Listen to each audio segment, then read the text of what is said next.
एक bad phase के बाद विराट कोहली फिर से फॉर्म में नजर आ रहे हैं और विराट कोहली की सेंचुरीज की सभी तरफ चर्चा है। लेकिन इन सेंचुरीज के साथ चर्चा है उन बाबा की भी जिनके आश्रम में विराट कोहली पिछले 2 महीने में 2 बार नजर आ चुके हैं। मैं बात कर रही हूँ नीम किरोली बाबा के आश्रम की। विराट कोहली ने लास्ट मंथ जहां नीम किरोली बाबा के कैची धाम वाले आश्रम पर विजिट किया था, वहीं नए साल में वो बाबा नीम किरोली के वृंदावन वाले आश्रम भी पहुंचे थे। और उसके बाद विराट कोहली की सेंचुरीज मारना, बाबा का मैजिक, बाबा का चमत्कार सभी ने देख लिया।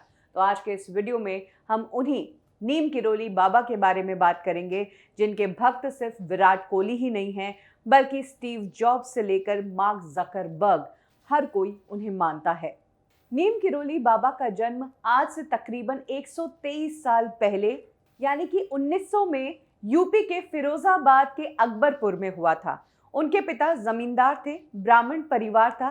दुर्गा प्रसाद शर्मा उनके पिता का नाम था और खुद नीम किरोली बाबा का नाम था लक्ष्मण नारायण शर्मा। 11 साल की उम्र में ही नीम किरोली बाबा ने अपना घर परिवार छोड़ दिया था और वो एकांत के लिए इधर उधर भटकने लगे। लेकिन पिता को उनके बेटे की जिंदगी की चिंता हुई, जिसके बाद पिता ने नीम किरोली बाबा को फिर से घर लौटने को कहा। पिता की बात मानते हुए नीम किरोली बाबा घर लौटे और पिता ने उनकी शादी करवा दी। इस शादी के बाद वो एक गृहस्थ जीवन जीने लगे। 2 बेटे हुए और एक बेटी हुई। लेकिन शादी के कुछ सालों बाद फिर से उनका मन घर छोड़ने का हुआ और उसके बाद नीम किरोली बाबा फिर से इधर उधर भटकने लगे। वो गए गुजरात के मोरबी में। वहां पर उन्होंने सालों तक तपस्या की और इस तपस्या से उन्हें 8 सिद्धियां हासिल हुई।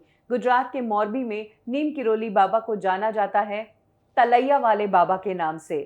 लेकिन आखिर लक्ष्मण दास शर्मा का नाम नीम किरोली बाबा कैसे पड़ा, इसके पीछे भी एक कहानी है। एक बार नीम किरोली बाबा बिना टिकट के ट्रेन में ट्रैवल कर रहे थे। इसी दौरान टीटी ने उन्हें पकड़ लिया और उनसे टिकट मांगा। जब उनके पास टिकट नहीं था तो टीटी ने ट्रेन रोकी और उन्हें वहीं पर उतार दिया। बाबा बाहर निकलकर एक पेड़ के नीचे बैठ गए। लेकिन इसके बाद टीटी की ट्रेन भी नहीं चल पाई। वो ट्रेन वहां से आगे बढ़ी ही नहीं, ट्रेन अटक गई। काफी लोग परेशान हुए, लेकिन बाद में ट्रेन में बैठे एक शख्स ने टीटी से कहा कि बाबा को फिर से ट्रेन में बिठा दो, बाबा के साथ ऐसा नहीं करना चाहिए।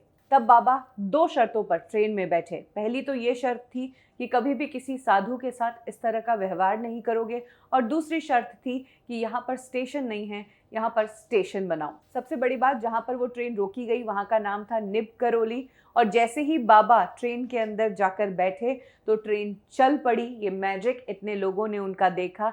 इस चमत्कार के बाद बाबा का नाम निब किरोली बाबा पड़ गया। बाबा ने वैसे तो अलग अलग जगह जिंदगी गुजारी है, लेकिन उन्होंने अपनी जिंदगी का एक अच्छा खासा समय बिताया है कैची धाम में। वो कैची धाम जहां पर बाबा का आश्रम था और उस आश्रम में एक हनुमान मंदिर भी था। हनुमान जी से बाबा का क्या कनेक्शन है, इसके पीछे भी एक इंटरेस्टिंग किस्सा है।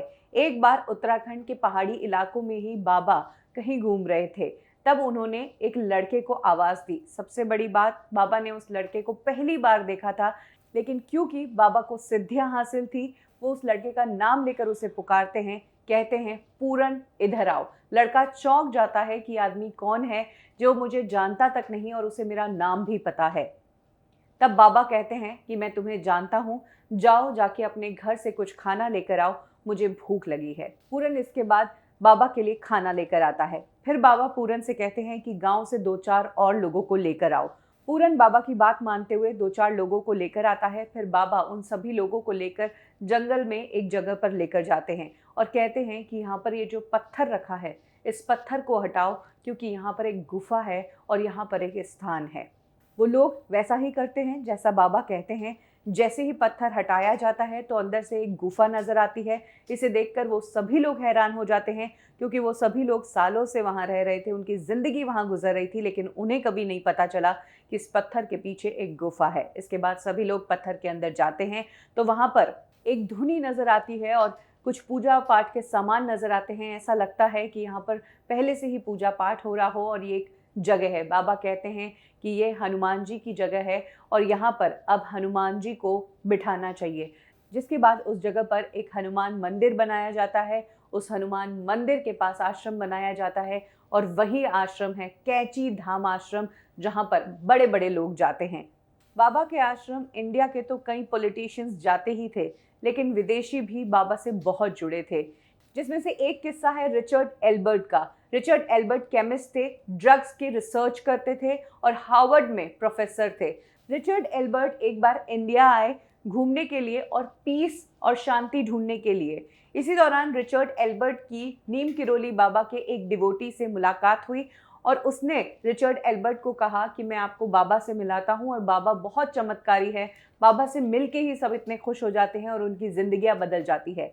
क्योंकि रिचर्ड एल्बर्ट साइंस के आदमी थे, वो इतना इन सब चीज़ों में बिलीव नहीं करते थे, तो उन्हें उस डिवोटी पर गुस्सा भी आया, लेकिन वो जानना चाहते थे कि क्या वाकई में ऐसा चमत्कार होता है। जिसके बाद उस डिवोटी के साथ रिचर्ड एल्बर्ट बाबा नीम किरोली के आश्रम चले जाते हैं।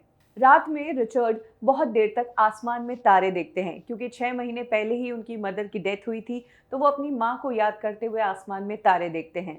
इसके बाद जब रिचर्ड एल्बर्ट की बाबा से पहली मुलाकात होती है, तो बाबा उसे कह देते हैं कि 6 महीने पहले तुम्हारी मदर की डेथ हुई है, तुम्हारी मदर की डेथ कैंसर से हुई है और कल रात तुम अपनी मदर को याद करते हुए आसमान में तारे देख रहे थे। ये बात रिचर्ड एल्बर्ट को इतनी हिट कर गई कि उन्होंने बाबा का चमत्कार मान लिया कि मैंने तो अभी तक बाबा को अपनी ज़िंदगी के बारे में कुछ भी नहीं बताया, फिर भी बाबा को मेरे बारे में सब कुछ कैसे पता चला, और यहाँ से वो बाबा के भक्त बन गए। बाबा ने उन्हें नाम दिया रामदास और आगे जाकर उन्होंने यूएस में भी बाबा की टीचिंग्स को लोगों में स्प्रेड किया और वहाँ पर भी बाबा के कई आश्रम्स बनाए। ये तो बात थी 1967 के आसपास। इधर बाबा के चमत्कार के चर्चे सब तरफ थे और उधर 1973 आते आते बाबा को हेल्थ इश्यूज होने लगे। इसी दौरान 11 सितंबर की बात है जब बाबा की तबीयत ज़्यादा बिगड़ी और वो डायबिटिक कोमा में चले गए। कहते हैं कि 11 सितंबर रात 1:30 बजे के आसपास बाबा ने अपना शरीर त्याग दिया और उन्होंने समाधि ले ली। मरने से पहले उन्होंने अपनी बीपी की मशीन हटा ली, ऑक्सीजन मास्क हटा लिया, गंगा जल मांगा डॉक्टर्स से। डॉक्टर्स के पास वो था नहीं तो उन्होंने नॉर्मल वाटर दिया और उसके बाद जय जगदीश हरे 2-3 बार कहते हुए बाबा ने अपना शरीर त्याग दिया। बाबा की डेथ के कुछ महीनों बाद यानी कि अगले साल अप्रैल 1974 में स्टीव जॉब्स नाम का एक आदमी बाबा के आश्रम पहुंचता है। वो अपने फ्रेंड डैन कॉटके के साथ इंडिया आता है हिंदुइज्म के बारे में जानने के लिए, स्पिरिचुअलिटी के बारे में जानने के लिए। इसी दौरान इन दोनों को बाबा नीम किरोली के आश्रम के बारे में पता चलता है और ये दोनों बाबा से मिलने के लिए वहाँ पहुँच जाते हैं। हालांकि वहाँ पहुँचने के बाद उन्हें पता चलता है कि बाबा तो यहाँ नहीं रहे, लेकिन स्टीव जॉब्स को कैंची धाम के उस आश्रम में कुछ ऐसी वाइब्स मिली जिसके बाद वो 1 नहीं 2 नहीं कई दिनों तक इस आश्रम में रहे थे। और ये वो टाइम था जब स्टीव जॉब्स अपनी ज़िंदगी को लेकर परेशान चल रहे थे कि क्या करे क्या नहीं। आगे चलकर वही स्टीव जॉब्स एक कंपनी खोलते हैं जिसे एप्पल का नाम दिया जाता है और डैन जो उनके साथ इस इंडिया के दौरे पर था वो एप्पल का पहला एम्प्लॉय बनता है। स्टीव जॉब्स ने पहले एप्पल को बड़ा बनाया और एप्पल से स्टीव जॉब्स कितने बड़े बने ये तो हम सब जानते हैं। आज एप्पल कंपनी $1 मिलियन की कंपनी है। कहते हैं कि स्टीव जॉब्स बाबा के इतने कल्ट फॉलोवर थे कि ना सिर्फ उन्होंने यूएस में बाबा के कई सारे आश्रम्स बनवाए, बल्कि वो बाबा की फ़ोटो हमेशा अपनी पॉकेट में रखते थे। और जब उनकी डेथ होने वाली थी उससे कुछ दिनों पहले तक स्टीव जॉब्स बाबा की फ़ोटो अपने तकिए के नीचे तक रखा करते थे। स्टीव जॉब्स से एक बार मार्क ज़करबर्ग ने मुलाकात की। मार्क फेसबुक के फाउंडर है। वो उस टाइम फेसबुक प्लेटफॉर्म तो बना चुके थे, लेकिन तब तक फेसबुक घर घर नहीं गया था। तब फेसबुक के बारे में लोग इतना जानते नहीं थे और तब मार्क को समझ नहीं आ रहा था कि इस फेसबुक का करूँ क्यों। मार्केट में कई लोग भी ऐसे थे जो फेसबुक को खरीदने के लिए तैयार थे। मार्क अपने इस फेसबुक को लेकर काफ़ी प्रॉब्लम्स का सामना कर रहे थे। तब स्टीव जॉब्स ने मार्क ज़करबर्ग को कहा कि इंडिया में कैंची धाम करके एक आश्रम है, वहाँ नीम किरोली बाबा के ब्लेसिंग्स है और तुम वहाँ ज़रूर जाना। वहाँ पर जाकर तुम्हारी ज़िंदगी चेंज हो सकती है, क्योंकि जब मैं खुद प्रॉब्लम में चल रहा था तब मैं वहाँ गया था और उसके बाद मेरी ज़िंदगी पलट गई। मार्क ज़करबर्ग ने ऐसा ही किया। वो नीम किरोली आश्रम पहुँचे 2015 में। वो गए थे आश्रम में 1 दिन के लिए ही, लेकिन 2 दिन वहाँ ठहरे और उसके बाद वो फिर से लौटे। और आने के बाद जब उन्होंने फेसबुक पर काम करना शुरू किया तो फेसबुक ने ऐसे ग्रो किया कि आज की डेट में फेसबुक सोशल मीडिया का सबसे बड़ा प्लेटफॉर्म बन चुका है। और फेसबुक ने सिर्फ एक शहर को ही नहीं, एक स्टेट को ही नहीं, एक देश के स्टेट्स को ही नहीं बल्कि सभी देशों को, पूरी दुनिया को जोड़ दिया है। और स्टीव जॉब्स की ही तरह मार्क जकरबर्ग भी $1 मिलियन कंपनी के मालिक बने। ये तो 2 नाम है। इसके अलावा जूलिया रॉबर्ट्स भी नीम किरोली बाबा की बहुत बड़ी भक्त है। वो नीम किरोली बाबा के आश्रम तो नहीं गई, लेकिन उनकी फोटो को देखकर जूलिया रॉबर्ट्स को इतना बड़ा इन्फ्लुएंस हुआ कि उन्होंने हिंदुइज्म अपना लिया। ये बात खुद उन्होंने एक इंटरव्यू में भी कही थी। इस तरह के चमत्कार हैं नीम किरोली बाबा के। इस वीडियो में जो बातें हमने आपको बताई वो तो बहुत पहले के दौर की है और उस मैजिक के बारे में सिर्फ सुना जा सकता है। लेकिन हाल ही में विराट और अनुष्का जब गए वहां पर और वहां की जो वीडियोस हमने देखी और उसके बाद जो विराट के शतक देखे, वो देखकर हर कोई हैरान है कि ये चमत्कार कहीं नीम किरोली बाबा का तो नहीं है। वैसे विराट कोहली ने अपने करियर में कई शतक मारे हैं, लेकिन ये शतक स्पेशल इसलिए है क्योंकि इससे पहले विराट कोहली ने एक खराब दौर देखा है। बीसीसीआई ने न सिर्फ विराट कोहली से कैप्टेंसी छीनी, बल्कि एक टाइम पर लोगों ने विराट कोहली की बैटिंग पर भी डाउट करना शुरू कर दिया और कह दिया कि विराट कोहली में अब कुछ क्रिकेट बचा ही नहीं है, विराट कोहली सही नहीं खेल रहे हैं। वही विराट कोहली आज एक बार फिर से शानदार परफॉर्म कर रहे हैं और मानने वाले कहते हैं कि हो ना हो, ये बाबा नीम किरोली का ही मैजिक है।